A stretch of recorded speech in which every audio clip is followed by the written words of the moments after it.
NFL's biggest risers, quarterback Joe Burrow, Cincinnati Bengals, which obviously is becoming one of the top quarterbacks in the NFL right now. He could potentially vote in at the top five position. I don't think he's there right now, but he'd potentially be there. And I feel like that's why he's one of the top risers. And I agree with this. And he's been playing great lately, so that's why he's rising in the NFL.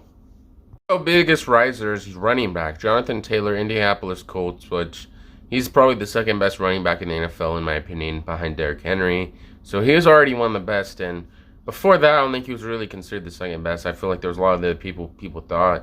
Nick Chubb was one of them probably that people thought was ahead of Jonathan Taylor. But I think now Jonathan Taylor is probably one of the best. I think he's second best. But I agree with this. I think he's one of the biggest risers right now.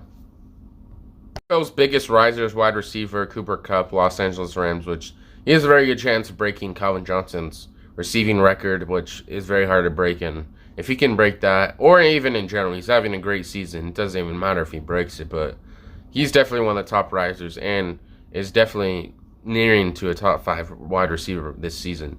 He actually might be in the top five right now. I think he's around 3. Most biggest risers, safety, Derwin James Jr., Los Angeles Chargers. He's named to a Pro Bowl this year and is a top 10 safety in the NFL right now, so he definitely deserves to be on here.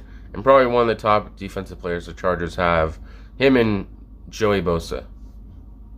Running back was Trayvon Diggs for the Dallas Cowboys, which I think he's been playing great this season. He has a lot of interceptions, 11 or 12, and honestly, I think he needs to give up less yards, and I feel like that's the main problem going on with him right now. And if he can do that, he's definitely going to be one of the top cornerbacks in the NFL right now. But I feel like that's what he really needs to improve on in the offseason.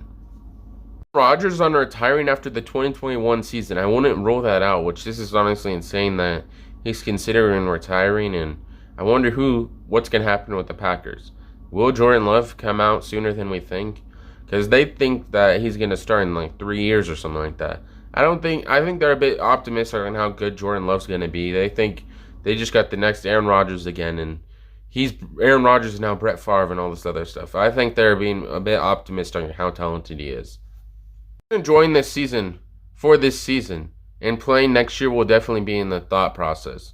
Aaron Rodgers on potentially retiring, which if he doesn't retire, I don't see him continuing with Packers.